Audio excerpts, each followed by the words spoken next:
Can you just run through what's changed in terms of the removal of the remittance basis?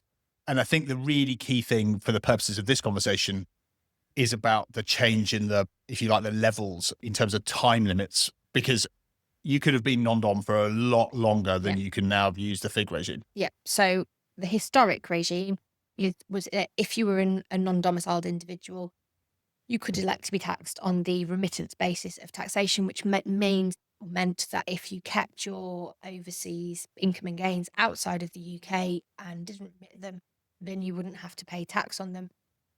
The benefit to that for most people, or for the really high net worth individuals, was that you could potentially utilize this scheme for up to 15 years from your arrival in the UK. The first 7 years was relatively cost effective in as far as it was just lost personal allowance and annual exemption, most of which wouldn't necessarily even have Yeah. impacted.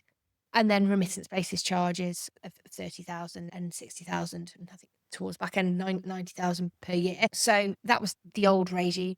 And as you say, like, it was available for 15 years. So there were a significant amount of non-doms in the UK who found this to be particularly tax advantageous and attractive, and brought in quite a lot of. And that's interesting. Like, so I was looking at some stats, and even though you're the stats person, I actually I did am. look at some stats. What was really interesting is, and I went back, and I think it's worth pointing out at this stage, the politician who started all this was George Osborne, who basically announced, I think it was in about 2012-ish, that they were looking at going to get rid of this. And it's amazing that it's actually taken over 10 years for it to actually happen.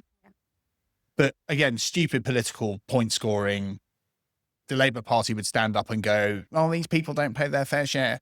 And then the Tories were put under pressure, and the Tories are bolstering this and that and the other thing. Oh, we're going to get rid of it, and everyone should pay their fair share. I love the NHS, all that Yep. good stuff, if that's the right expression.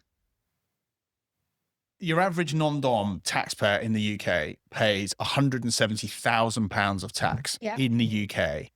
They almost certainly send their kids to private school, so they're not using the education system, and they all have private medical insurance, so they don't use the NHS.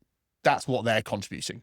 Your average taxpayer in the UK pays £7,000 of tax a year and will use the NHS and will use the education system. So the idea, just statistically, to say that non-doms aren't paying their fair share is absurd.